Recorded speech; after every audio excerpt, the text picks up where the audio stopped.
पाकिस्तान की एक और जीत, 7 विकेटों से वो जीत गए। इमाम उल हक ने एक अच्छी पारी खेली। जय भाई बड़े खुश हैं। जैसे पाकिस्तान की बात करें, पाकिस्तान लगातार पिछले कुछ मैचेस देखोगे तो अनडिफीटेड है। क्यों? क्योंकि उन्होंने अफगानिस्तान से 3 मैच की सीरीज खेली, वहां वो उनको भी देखते हैं। इमाम की क्या है वनडे परफॉर्मेंस? इमाम की बहुत बात की जाती है, मैं जानना चाहता हूँ इमाम की एवरेज और स्ट्राइक। मेरे ख्याल से 50 से ऊपर की एवरेज 9 शतक। अब आज का hello and welcome back to my YouTube channel. आज मैंने आपके लिए एक इंडियन रिएक्शन वीडियो आपके लिए लेकर आया हूँ, जो कि 1.2 मिनट आगे करके ये मैंने बनाई है, जो कि माशाल्लाह बांग्लादेश से पाकिस्तान जीत गया। जो कि बांग्लादेश ने 193 का टारगेट दिया था और पाकिस्तान ने बहुत आराम से कर लिया। माशाल्लाह हारिस रऊफ ने बहुत अच्छी विकेटें चार ली, बहुत अच्छे ओवर किए माशाल्लाह, जो कि पाकिस्तान जीत गया है। फुल आपके लिए रिएक्शन वीडियो लेकर आया हूँ कि इंडिया मीडिया कैसे करता है। चलें जी वीडियो की तरफ जानते हैं। पाकिस्तान की एक और जीत, 7 विकेटों से वो जीत गए। इमाम उल हक ने एक अच्छी पारी खेली। जय भाई बड़े खुश हैं। इमाम हम सब ने एक्सचेंज 22 पर इमाम को रखा था, हम सब भी खुश हैं। रिजवान ने भी आज थोड़े से रन्स लगाए हैं। हालांकि अगेन फिर से बात ये हुई यार कि आपने तो बांग्लादेश के अगेंस्ट ही मारे हैं, टारगेट कुछ नहीं था। बट बात है कि अब जिस तरीके से जो पहली लीग सीरीज थी वहां पर भी जब इंडिया के सामने पाकिस्तान आया तो एक मुकाबला जीत कर आया था। ऐसे ही अब क्योंकि फोकस तो वही रहेगा सर कि अब India versus Pakistan, India Pakistan, तो अब फिर से एक मुकाबला वो जीत कर आ रहे हैं, जहां पर बॉलिंग ने एज एक्सपेक्टेड अच्छा ही किया। बल्लेबाजी में आज बाबर के रन नहीं है। फकर एक सर सवाल बनते जा रहे हैं पर इनके लिए फकर एक मेजर सवाल है, बिकॉज आपका experienced opening batsman, proven match winner, अगर वो कमजोरी है तो सामने वाले को एक विंडो भी तो देता है ना। भाई आपने पिछले मैच में देखा, उन्होंने नई बॉल पे आउट किए, आपका बॉलिंग आ गई, आपको भी तो पता है ना फकर ने रन नहीं बनाए हुए। अगर वो गिर जाते हैं तो देन अचानक से आप घुस जाते हो, बाबर है, ये है, वो है, तो ये तो रहता है। बट आई थिंक पाकिस्तान, जैसे मैं कह रहा था, दे वार्म्ड अप वेरी नाइसली। भाई सुपर 4 शुरू हो गया ना। अब वो तो चलो टूर्नामेंट का पहला मैच था, वो भी आपको रन्स, ये पॉइंट्स ऑन द वो चाहिए थे। यहाँ पे तो सुपर 4 में एक एक मैच इंपॉर्टेंट है। आपने 3 मैच खेलने, आपने आज बांग्लादेश को हरा दिया, अचानक से आपकी विन प्रोबेबिलिटी, फाइनल की जाने की प्रोबेबिलिटी बढ़ जाती है। तो अब इंडिया का ये है कि इंडिया को 5-6 दिन का, भाई पहले मैच में आपकी बैटिंग आई, बॉलिंग नहीं आई, दूसरे मैच में आपकी अपना बॉलिंग आई, एक तरह से बैटिंग नहीं आई, अब फिर 6 दिन का गैप आ गया। कितने आप तैयार हैं? और कल प्रैक्टिस हो ना हो, बारिश भी हो रही है, धीरे कहीं ये भी हो सकता है। जैसे बारिश की बात करें, अभी थोड़ी देर पहले एक पाशिंग शार आया था जब हम आज का एजेंडा में निखिल सर के साथ जुड़े थे। अब कल पता नहीं प्रैक्टिस फैसिलिटीज किस तरीके से तैयार रहती हैं। हालांकि निखिल सर पर कुछ भी एक तरीके से संदेश नहीं पहुंचा था। अमूमन जो ट्रैवलिंग जर्नलिस्ट रहते हैं उनके पास एक आइटनरी वैसे तो पहले से ही रहती है भाई कि टूर्नामेंट का पूरा क्या है प्लान आज प्रैक्टिस। बट एक world cup day by day में तो आएगा ना कि यार कल हम प्रैक्टिस कर रहे हैं, तो उनको भी आएगा। आज कोई मैसेज नहीं आया, मैं वही कह रहा हूँ। तो आज मतलब दैट मींस कल उस तरीके से नहीं शायद प्रैक्टिस हो। और फिर अब ये है ना कि कहीं ऐसा ना हो, बारिश की भी बड़ी बात हो रही है। पिछली बारी क्या हुआ, भारत पाकिस्तान बारिश, पाकिस्तान ये थ्रू। सिमिलरली यहाँ पर भारत पाकिस्तान बारिश, तो पाकिस्तान का फाइनल भी पक्का हो सकता है फिर ऐसे ही, क्योंकि आज का मुकाबला तो निकाल लिया उन्होंने। मुझे लगता है कि बारिश अब देखना मैच होंगे। हालांकि जैसे निखिल ने बताया था कि दिक्कत यह है कि प्रेमदासा में पानी भरा हुआ है, इतनी बरसात हुई है। अच्छा वो ना जो प्रेमदासा स्टेडियम है वो थोड़ा आप ये मान लीजिए इंटीरियर्स में जाके है, जो होता है ना पुराना शहर, इंटीरियर्स में जाके। और जहां तक आई थिंक उसका ये भी दिक्कत थी, बाद में तो उन्होंने ड्रेनेज वगैरह तो बदली थी।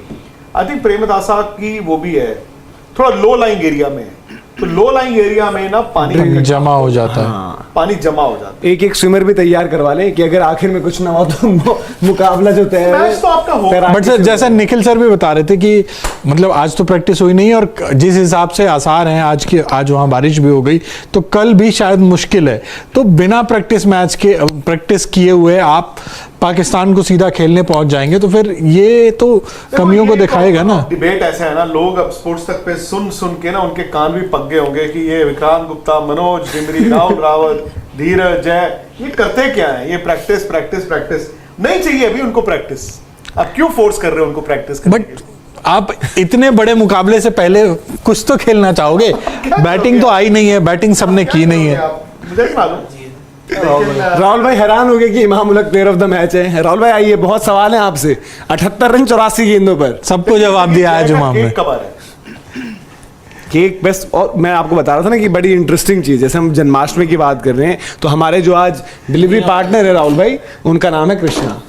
तो आज कृष्णा जी जो हैं, कौन? जो हमारी मतलब जोमेटो के साथ रहते हैं ना, जो आपके डिलीवरी पार्टनर रहते हैं, मतलब जो लेकर आ रहे होते हैं, उनका नाम है कृष्णा। यार कमाल है यार। अपने आप में संयोग देखिए, यार ये है ना। तो बड़े शुभ संकेत और बड़ी अच्छी चीज, और कुछ ऐसी चीजें जिनसे आपको मतलब, अब देखो होने को नाम कुछ भी हो सकता था, बट क्योंकि जिस तरीके की ओकेजन है तो वहां पर कृष्णा आया तो एक अलग सी खुशी भी हुई। पर इमाम के प्लेयर ऑफ द मैच बनने पर धीरज भाई खुश नहीं लग रहे। नहीं मैं क्यों, मतलब खुशियां लग रहा है, बट यार एक चीज है, बांग्लादेश ने आज दम से बॉल डाला। आई थिंक बैटिंग ने उनकी, फिर भी आप इमाम की बात नहीं कर रहे। ढंग से डाला सही है, इमाम के बारे में बताइए। 78 रन, ये इमाम में आउट होना नहीं था, इमाम को 100 दिख इमाम रहा था। 100 के चक्कर में। पर मैं तो कहता हूँ अच्छी बात है, ये प्लेयर होना भी ऐसे चाहिए। उसको 100 दिख रहा है, टोक रहा है, ठीक है, मैं सामने लेके मारता हूँ। इमाम ने मारने शुरू किया बाद में। इमाम में ना प्रॉब्लम वही छक्का लगा कि उन्होंने हाफ सेंचुरी की थी, मजाक मॉडर्न में डे ले रहे हो क्रिकेट आप की हम लोग। बात करते हैं सर। अभी जैसे पाकिस्तान की बात करें, पाकिस्तान लगातार पिछले कुछ मैचेस देखोगे तो अनडिफीटेड है। क्यों? क्योंकि उन्होंने अफगानिस्तान से 3 मैच की सीरीज खेली, वहां वो जीत के आए, फिर नेपाल से खेले, फिर यहाँ खेले। तो टीम देख के लग रहा है यार कि चलो आप लगातार जीत रहे हो। और वही इमाम का है ना, देखो मॉडर्न डे क्रिकेट भी एक तरफ हम देखते हैं, वही एक तरफ इमाम को भी देखते हैं। इमाम की क्या है वनडे परफॉर्मेंस? इमाम की बहुत बात की जाती है, मैं जानना चाहता हूँ इमाम की एवरेज और स्ट्राइक। मेरे ख्याल से 50 से ऊपर की एवरेज 9 शतक, अब आज का मिलाकर 19 अर्धशतक हो गए, 50 प्लस की एवरेज है। तो कहां से कम है? स्ट्राइक रेट आप 82 है। अपने प्लेयरों की बातें करते हैं कुछ जो मतलब not the Virat Kohli and the Rohit Sharma, बाकी जैसे मैं इमाम को इस टाइम मैं आगे रखूंगा बजाय कि फकर के। और आई थिंक रिजवान के भी रन्स बीते कुछ टाइम से, क्योंकि मेरे ख्याल से जो मुझे याद आ रहा है, शायद रिजवान कहीं ना कहीं खुश नहीं थे और वो नंबर 4 चाह रहे थे वनडेज में।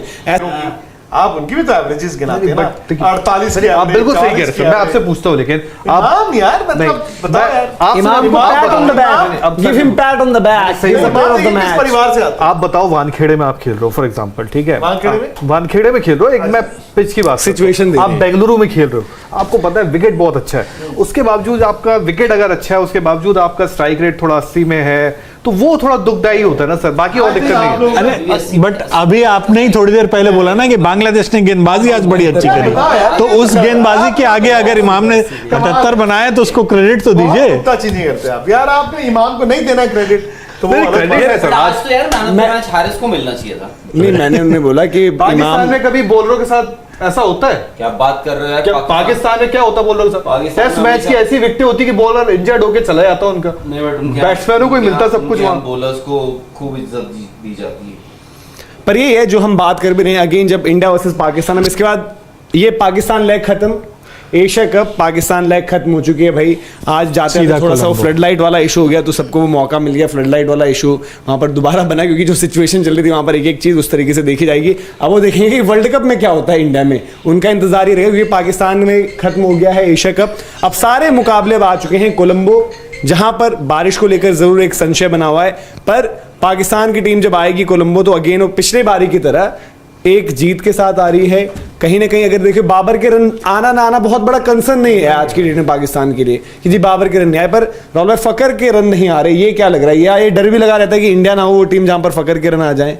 यार मैं तो अगर मैं इंडियन कैंप में हूँ, मैं तो चाहूंगा कि प्लेयर जो ऑपोजिशन टीम का है वो आउट ऑफ फॉर्म ही रहे, चाहे जो मर्जी। आप ये सोचो कि भाई वो इंडिया के अगेंस्ट बनाएगा, इंडिया के अगेंस्ट, यार वो तो अपना कॉन्फिडेंस नीचे ही लेकर आएगा, वो ऐसा थोड़ी ना लेकर सबसे ज्यादा इमाम से डरोगे फिर? क्यों? इनफॉर्म प्लेयर तो वही।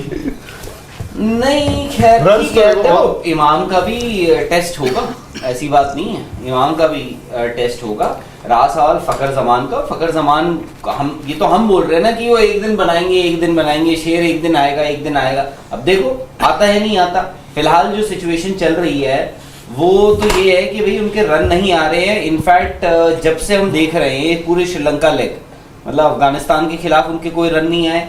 फिर ये कितने मैचेस खेल लिए इन्होंने? एक नेपाल दो, खेल दिया तीन। उन्होंने, तीन। एक ये। तीन? दो हुए, एक में दो बैटिंग हुए। नहीं आई, मतलब इनिंग्स दो हाँ, हुई, मतलब तीन पाकिस्तान मैच हो इंडिया गई, दो में। इनिंग्स हो गई, रन नहीं आए हैं। हालांकि ठीक है एक आध मैचेस में वो दिखे अच्छे हैं खेलते हुए शुरुआत में, बट फिर वही है ना, आज भी देखो आज उनको एक लाइफ मिली है, उसके बावजूद उन्होंने उसको कैपिटलाइज नहीं कर पाए। इसका मतलब, और इन विकेटों पे जहां पे आपके रन का प्रेशर नहीं है, विकेटें ऐसी कुछ परेशान करने वाली हैं नहीं, इन विकेटों पे अगर आप विकेट देकर जा रहे हो, इसका मतलब या तो लैप्स ऑफ कंसंट्रेशन है, या फिर लैक ऑफ कॉन्फिडेंस है, या फिर भाई बॉलर हमेशा आपको पे चढ़ जाता है और समझ गया है कि आप में क्या खामी है।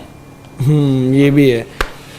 पर जय भाई जो आप भी कह रहे थे कि अल्टीमेटली वही मैटर करता है, और आज जो सिचुएशन थी, हालांकि देखो हम इमाम पर हम चेक बात चल भी रहा है, करते हैं, नो डाउट उनको और ज्यादा वो नहीं बेहतर चल ही रहा। होंगे टीम के लिए, बट आज उस अब आ वक्त जाइए। विकेटें गिरी, बाबर भी आउट हो गए थे, एक आध विकेट और हो जाना, एक चाहे भले उस मोमेंट के लिए वो शायद एक आर्टिफिशियल एक्साइटमेंट हम बात करते, बट उन्होंने वो एक एंड बांधे रखा, शुरुआत में उतने कंफर्टेबल नहीं थे, 2 DRS पर बचे वो पिचिंग आउटसाइड लेग, और एक जो उनको आउट दिया गया उस पर भी बच गए थे। तो इमाम ने अपना काम तो कर ही दिया आज यहाँ जो चाहिए था उनसे।